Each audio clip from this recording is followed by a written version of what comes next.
Hello guys. आज हम NCERT का अध्याय नंबर 3 पढ़ेंगे, जिसका नाम है आरंभिक नगर। पुराने भवन का संरक्षण। जसपाल और हरप्रीत अपने घर के पास की गली में क्रिकेट खेल रहे थे। उन्होंने देखा कि कुछ लोग उस खंडहर घर की तारीफ कर रहे थे, जिसे गली के बच्चे भूतहा घर कहा करते थे। एक ने कहा, इसकी वास्तुकला को देखो, क्या आपने कहीं लकड़ी पर इतनी सुंदर नक्काशी देखी है? दूसरी महिला ने कहा, हमें मंत्री जी को पत्र लिखकर कहना चाहिए कि वह इस खूबसूरत घर को सुरक्षित रखने के लिए इसकी मरम्मत कराने की व्यवस्था करें। यह सब सुनकर जसपाल और हरप्रीत सोचने लगे कि इस पुराने खंडहर से लोगों का इतना लगाव क्यों हो सकता है। हड़प्पा की कहानी। अक्सर पुरानी इमारत अपनी कहानी बताती है। लगभग 150 साल पहले जब पंजाब में पहली बार रेलवे लाइनें बिछाई जा रही थी, तो इस काम में जुटे इंजीनियरों को अचानक हड़प्पा पूरा स्थल मिला, जो आधुनिक पाकिस्तान में है। उन्होंने सोचा कि यह एक ऐसा खंडहर है जहां से अच्छी ईंटें मिलेंगी। यह सोचकर वे हड़प्पा के खंडहरों से हजारों ईंटें उखाड़ ले गए, जिससे उन्होंने रेलवे लाइनें बिछाई। इससे कई इमारतें पूरी तरह नष्ट हो गई। हड़प्पा जो स्थल है वो वर्तमान पाकिस्तान में स्थित है।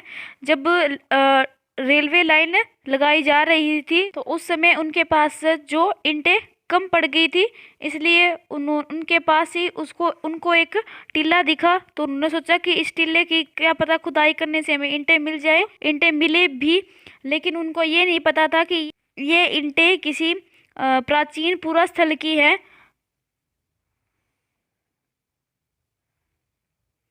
उसके बाद लगभग 80 साल पहले पुरातत्वविदों ने इस स्थल को ढूंढा और तब पता चला कि यह खंडहर उपमहाद्वीप के सबसे पुराने शहरों में से एक है। चूंकि इस नगर की खोज सबसे पहले हुई थी, इसलिए बाद में मिलने वाली इस तरह के सभी पुरास्थलों में जो इमारतें या चीज़ें मिली, उन्हें हड़प्पा सभ्यता की इमारतें कहा गया। इन शहरों का निर्माण लगभग 4700 साल पहले हुआ था। सबसे पहले खोजा गया स्थल हड़प्पा था, इसलिए इस सभ्यता को हड़प्पाकालीन सभ्यता कहा गया था। ये नगर आधुनिक पाकिस्तान के पंजाब और सिंध प्रांतों, भारत के गुजरात, राजस्थान, हरियाणा, पंजाब प्रांतों में मिले हैं। इन सभी स्थलों से पुरातत्वविदों को अनोखी वस्तुएं मिली हैं, जैसे मिट्टी के लाल बर्तन जिन पर काले रंग के चित्र बने थे, पत्थर के बाट, मुहरे, मनके, तांबे के उपकरण, पत्थर के लंबे ब्लेड आदि। इन नगरों की विशेषता क्या थी? इन नगरों में से कई को 2 या उससे ज़्यादा हिस्सों में विभाजित किया गया था। प्राय पश्चिमी भाग छोटा था लेकिन ऊंचाई पर बना था। पूर्वी हिस्सा बड़ा था लेकिन यह निचले इलाके में था। ऊंचाई वाले भाग को पुरातत्वविदों ने नगर दुर्ग कहा और निचले हिस्सों को निचला नगर कहा। दोनों हिस्सों की 4 दीवारियों पक्की ईंटों पक्की बनाई जाती थी। इनकी ईंटें इतनी पक्की थी कि हजारों सालों के बाद आज तक उनकी दीवारें खड़ी रही। दीवार बनाने के लिए ईंटों की चिनाई इस तरह करते थे जिससे कि दीवारें खूब मजबूत रहे। जो हड़प्पा सभ्यता स्थल खोजा गया था, उनके पश्चिमी साइड में एक दुर्ग था, पश्चिम में था, और एक नीचे टिल्ला बना हुआ था। तो उन्होंने उन दोनों की खुदाई की और खुदाई करने के बाद उनको पता चला जो पश्चिम में था वो एक दुर्ग था और जो नीचे था वो नीचे एक नगर बसा हुआ था। यहाँ पे ये सिंधु नदी है जो तिब्बत के पठार से होकर भारत में प्रवेश करती है। इसकी जो सहायक नदियां हैं वो कौन कौन सी है? झेलम, चिनाब, रावी, सतलज और व्यास, ये 5 नदियां हैं। यहाँ पे हड़प्पा स्थल स्थित है। यहाँ पे मोहनजोदड़ो है, उसका कोह है जो है वो है अफगानिस्तान में है। कालीबंगा, राखी गड्डी पंजाब प्रांत में है, पंजाब में है। कालीबंगा जो कि राजस्थान में है। चहुंदड़ो वो भी पाकिस्तान में है। धोलावीरा गुजरात में है। सुरकोटदा ये भी गुजरात में है। लोथल भी गुजरात में है। कुछ नगरों के नगर दुर्ग में कुछ खास इमारतें बनाई गई थी। मिसाल के तौर पर मोहनजोदड़ो में खास तालाब बनाया गया था, जिसे पुरातत्वविदों ने महान स्नानागार कहा। इस तालाब को बनाने में ईंट प्लास्टर का इस्तेमाल किया गया था। इसमें पानी का रिसाव रोकने के लिए प्लास्टर के ऊपर चारकोल की परत चढ़ाई गई थी। इस सरोवर में 2 तरफ उतरने के लिए सीढ़ियां बनाई गई थी और चारों ओर कमरे भी बनाए गए थे। इसमें भरने के लिए पानी कुएं से निकाला जाता था। उपयोग के बाद इसे खाली कर दिया जाता था। शायद यहाँ विशिष्ट नागरिक विशेष अवसरों पर स्नान किया करते थे। कालीबंगा और लोथल जैसे अन्य नगरों में अग्निकुंड के साक्ष्य मिले हैं, जहाँ संभवतः यज्ञ किए जाते होंगे। हड़प्पा, मोहनजोदड़ो, लोथल जैसे कुछ नगरों में बड़े बड़े भंडार गृह यानी कि अन्नागार मिले हैं। ये है मोहनजोदड़ो का विशाल स्नानागार भवन, नाले और सड़कें। इन नगरों के घर आमतौर पर 1 या 2 मंजिला होते थे। घर के आंगन के चारों ओर कमरे बनाए जाते थे। अधिकांश घरों में एक अलग स्नानागार होता था और कुछ घरों में कुएं भी होते थे। कई नगरों में ढके हुए नाले थे। इन्हें सावधानी से सीधी लाइन में बनाया गया था। हर नाली में हल्की ढलान होती थी ताकि पानी आसानी से बह सके। अक्सर घरों की नालियों को सड़कों की नालियों से जोड़ दिया जाता था, में बड़े नालों में मिल जाती थी। नालों के ढके होने के कारण इसमें जगह जगह पर मेन होल बनाए गए थे, जिसके जरिए इनकी देखभाल और सफाई की जा सके। घर, नाले और सड़कों का निर्माण योजनाबद्ध तरीके से एक साथ ही किया जाता था। नगरीय जीवन। हड़प्पा के नगरों में बड़ी हलचल रहा करती होगी। यहाँ पर ऐसे लोग रहते होंगे जो नगर की खास इमारतें बनाने की योजना में जुटे रहते थे।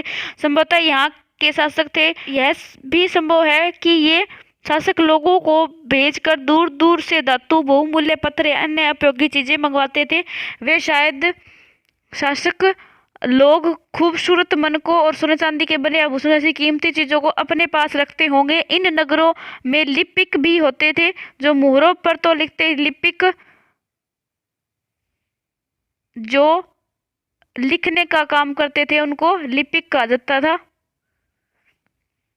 शायद अन्य चीजों पर भी लिखते होंगे जो बच नहीं पाई थी। अलावा नगरों में शिल्पकार स्त्री पुरुष भी रहते थे जो अपने घरों या किसी उद्योग स्थल पर तरह तरह की चीजें बनाते होंगे। लोग लंबी यात्राएं भी करते थे और वहां से उपयोगी वस्तुएं लाते थे और साथ ही लाते थे सुदूर देशों की किस्से और कहानियां। मिट्टी से बने कई खिलौने भी मिले हैं जिनसे बच्चे खेलते होंगे। इसमें है इम्पोर्टेंट के लिए कि इसमें नालियां बनी हुई थी, जो नालियां ऊपर से ढकी भी हुई थी सुरक्षा की दृष्टि से। और हर घर, अधिकांश घरों में एक अलग से क्या होता था, स्नानागार होता था। कुछ घरों में कुएं भी मिले हैं। लायक है ये कालीबंगा और लोथल से अग्निकुंड के साक्ष्य मिले हैं। और जो हड़प्पा, मोहनजोदड़ो और लोथल है, कुछ यहाँ पे क्या मिले, विशाल अन्नागार मिले हैं। और जो मोहनजोदड़ो है इसमें क्या मिला है, विशाल स्नानागार मिला है।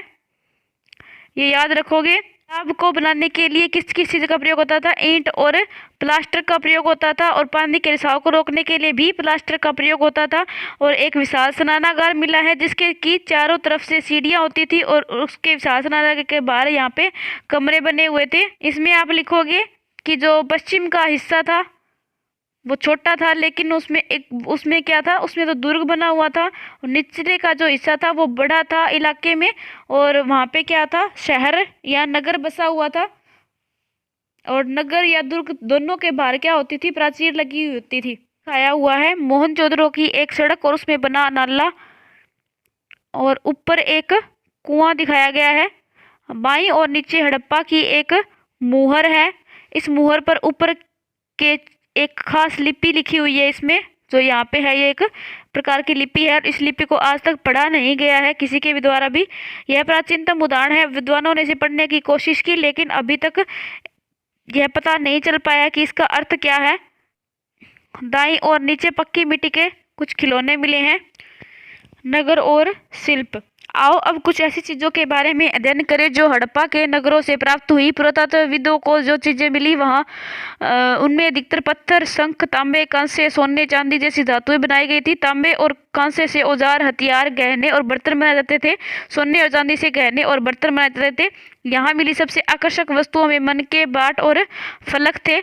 ये ऊपर पत्थर के बाट हैं। कितने ध्यान से और उपयुक्त तरीकों से इन बाटों को बनाया गया है। इन्हें चर्ट पत्थर से बनाया गया था। इन्हें शायद बहुमूल्य पत्थर और धातुओं को तोलने के लिए बनाया गया होगा। मध्य में बाएं मनके, इनमें से कई कार्नियल पत्थरों से बनाए गए थे। पत्थरों को काट कर और तराश कर मनके बनाए गए थे। इनके बीच छेद किए गए थे ताकि धागा डालकर माला बनाई जा सके। मध्य में दाएं पत्थर के धारदार फलक हैं। नीचे दाएं कढ़ाईदार वस्त्र, एक महत्वपूर्ण व्यक्ति की पत्थर से बनी मूर्ति जो मोहनजोदड़ो से मिली थी, इसमें उसे कढ़ाईदार वस्त्र पहने दिखाया गया है। ये यहाँ पे हड़प्पा सभ्यता के लोग पत्थर की मोहरें बनाते थे। इन आयताकार मोहरों पर सामान्यतः जानवरों के चित्र मिलते हैं। हड़प्पा सभ्यता के लोग काले रंग के डिजाइन किए हुए खूबसूरत लाल मिट्टी के बर्तन ही बनाते थे। वहाँ पे जितने भी मिट्टी के बर्तन मिले हैं, उन मिट्टी के बर्तनों पर काले रंग की डिजाइनिंग की होती थी। संभवतः 7000 साल पहले मेहरगढ़ में कपास की खेती होती थी। मोहनजोदड़ो से कपड़े के टुकड़ों के अवशेष, चांदी के एक फूलदान के ढक्कन तथा कुछ अन्य तांबे की वस्तुओं से चिपके हुए मिले हैं। पक्की मिट्टी तथा फेंस से बनी तकलियां सूत कताई का संकेत देती है। यहाँ से ये लाइन मोस्ट इम्पोर्टेंट है कि 7000 साल पहले मेहरगढ़ में कपास की खेती होती थी। उस समय में भी सूत काता जाता था लोगों के द्वारा। इनमें से अधिकांश वस्तुओं का निर्माण विशेषज्ञों ने किया था। विशेषज्ञ उसे कहते हैं जो किसी खास चीज को बनाने के लिए खास प्रशिक्षण लेता है, जैसे पत्थर तराशना, मनके बनाना, फिर मोहरों पर चिकारी करना आदि। पृष्ठ 28 पर चित्र देखो कि मूर्ति का चेहरा कितने आकर्षक ढंग से बनाया गया है, उसकी दाढ़ी कितनी अच्छी तरह से दर्शाई गई है। यह किसी विशेषज्ञ मूर्तिकार का ही काम हो सकता है, हर व्यक्ति विशेषज्ञ नहीं हो सकता था। हमें यह पता नहीं कि क्या सिर्फ पुरुष ही ऐसे कामों में प्रशिक्षण हासिल करते थे या फिर केवल महिलाएं ही। शायद कुछ महिलाएं और पुरुष दोनों ही इस काम में दक्ष थे। फेंस, पत्थर और शंख प्राकृतिक तौर पर पाए जाते थे, लेकिन फेंस को कृत्रिम रूप से तैयार किया जाता था। बालू या स्फटिक पत्थरों के चूर्ण को गोंद में मिलाकर उनसे वस्तुएं बनाई जाती थी। उसके बाद उन वस्तुओं पर एक चिकनी परत चढ़ाई जाती थी। इन चिकनी परत के रंग प्राय नीले या हल्के समुद्री हरे होते थे। फेंस से मनके, चूड़ियां, बाले और छोटे बर्तन बनाए जाते थे। ये फेंस से ही बनाया हुआ है। वह कच्चे माल की खोज में। कच्चा माल उन पदार्थों को कहते हैं जो या तो प्राकृतिक रूप से मिलते हैं या फिर किसान या पशुपालक उनका उत्पादन करते हैं, जैसे लकड़ी या धातुओं के अयस्क प्राकृतिक रूप से उपलब्ध कच्चे माल हैं। इनसे फिर कई तरह की चीजें बनाई जाती हैं। मिसाल के तौर पर किसानों द्वारा पैदा किए गए कपास को कच्चा माल कहते हैं। कपास को जो फैक्ट्री में जाता था उनसे कपड़ा तैयार होता है, कपास को कच्चा माल कहते हैं, जिसके बाद कताई बुनाई करके कपड़ा तैयार किया जाता है। हड़प्पा में लोगों को कई चीजें वहीं मिलती थी, लेकिन तांबा, सोना, लोहा, चांदी, बहुमूल्य पत्थरों जैसे पदार्थों को वे दूर दूर से आयात करते थे। तांबे का आयात संभवतः आज के राजस्थान से करते थे, खेतड़ी से किया जाता था, ऐसा माना जाता है। यहाँ तक कि पश्चिमी एशियाई देश ओमान से भी तांबे का आयात किया जाता था। कांसा बनाने के लिए तांबे के साथ मिलाई जाने वाली धातु टीन का आयात आधुनिक ईरान से और अफगानिस्तान से किया जाता था। सोने का आयात आधुनिक कर्नाटक और बहुमूल्य पत्थर का आयात गुजरात, ईरान और अफगानिस्तान से किया जाता था। ये सारी की सारी मोस्ट इम्पोर्टेंट है, इनको आप अच्छे से नोट्स में लिख लेना। चीज़ों को एक जगह से दूसरी जगह कैसे ले जाया जाता था। इन चित्रों को देखो, एक खिलौना है, दूसरी और एक मुहर है। नगरों में रहने वाले के लिए भोजन। लोग नगरों के अलावा गांव में भी रहते थे। वे अनाज उगाते थे, जानवर पालते थे। किसान और चरवाह ही शहरों में आने वाले शासकों और लेख को, दस्तकारों को खाने का सामान देते थे। पौधों के अवशेषों से हड़प्पा के लोग गेहूं, जौ, दालें, मटर, धान, तिल और सरसों उगाते थे। जमीन की जुताई के लिए हल का प्रयोग एक नई बात थी। हड़प्पा काल के हल तो नहीं बच पाए क्योंकि वे प्राय लकड़ी से बनाए जाते थे, लेकिन हल के आकार के खिलौने मिले हैं। इस क्षेत्र में बारिश कम होती थी, इसलिए सिंचाई के लिए लोगों ने कुछ तरीके अपनाए होंगे।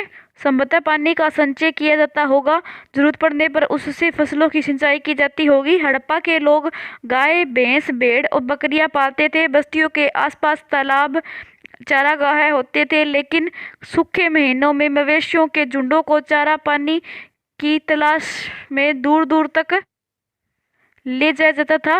वे बेर जैसे फलों को इकट्ठा करते थे, मछलियां पकड़ते थे और हिरण जैसे जानवरों का शिकार भी करते थे। सबसे पहले जो उत्तर पश्चिमी भारत में वो आए थे, और वहाँ पे जैसे कि राजस्थान हो गया, ऐसे स्टेट थे।